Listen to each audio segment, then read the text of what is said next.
suis vraiment à la bourre. secondes. Qu'est-ce qu'il y a?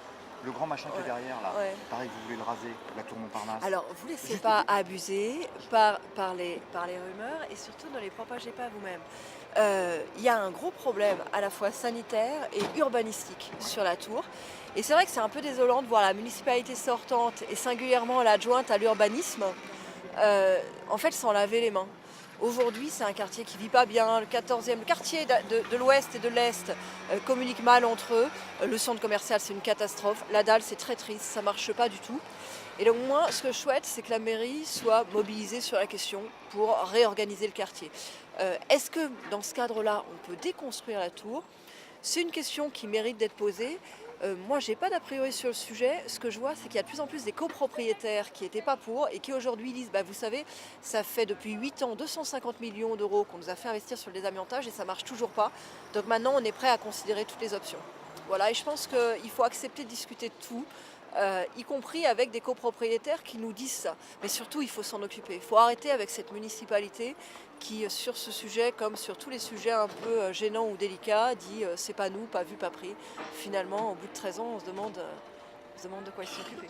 Au revoir. Monsieur Cherki, bonjour. On vient de voir Madame Kosciusko-Morizet à Montparnasse. Vous êtes drôle de fréquentation, cher monsieur. Vous savez, moi je vais voir tout le Je monde. plaisante, mais oui. Alors, pareil, il y a une petite rumeur qui circule au sujet de la tour Montparnasse et de Madame Kosciusko-Morizet. Qu'est-ce que vous pensez de cette histoire? C'est quoi la rumeur précisément? L'histoire de démonter la tour. Oui, ça fait partie de ces folles dingueries. Et je vous dis, moi, elle découvre Paris, donc maintenant elle veut démonter la tour. Elle voulait mettre des piscines dans le métro. Je vous dis, moi, elle va finir par nous mettre le bureau du maire dans les catacombes. Bon, pourquoi pas, je veux dire. On essaie d'avoir une approche un peu plus sérieuse de la vie politique, de réfléchir à où est-ce qu'on met des écoles, des crèches en plus, faire un nouveau conservatoire. Mais voilà, chacun son orientation de Paris et son style. Donc moi je la laisse démonter la tour si elle veut la démonter en rêve. Puis nous on va s'occuper des services publics. Voilà.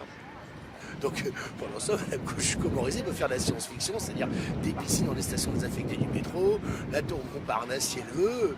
Voilà, elle peut même faire un village vacances sur la Lune, hein, c'est son droit. Hein. Je veux dire, ça me semble être plus important, plus urgent de gérer les besoins de mobilité des Parisiens, réinvestir dans les trains de banlieue du quotidien, que de savoir si on va mettre des piscines dans les stations désaffectées du métro.